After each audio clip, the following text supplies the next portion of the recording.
Kedves barátaink, most közeledve a műsor végéhez,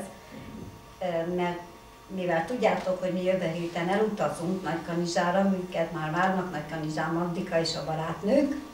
átadom a szót kedves kollégámnak, Gyugyunak, aki fontos információkat fog megosztani veletek a jövő heti műsorral kapcsolatban. Hallgassátok meg, hogy tudjátok, hogy mit kell tenni hiányunkba.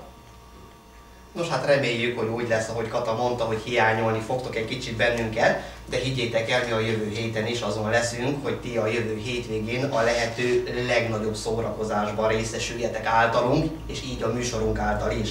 Ezzel kapcsolatban arra szeretnélek benneteket kérni, hogy az eddig megszokott csütörtöki Skype napot most nem fogjuk tudni betartani, ezért nagyon szépen megköszönve az eddigi hívásaitokat a Skype-on, tisztelettel arra kérünk mindenkit, hogy jövő héten csütörtökön, azaz augusztus 16-án ne hívjatok bennünket délután a Skype-on, mert sajnos nem fogjuk tudni fogadni a hívásaitokat. Ez természetesen semmit nem fog levonni a jövő hétvégi műsor színvonalából, hiszen írásban továbbra is mindenkitől várjuk az üzeneteket, az általatok már jól megszokott fórumokon belül, a Kataning oldalon a kívánság kosárcsoportba, az Angyalka, illetve a József és barátai oldalon pedig a Kataning szívküldi csoportba legyetek szívesek beírni a hétvégén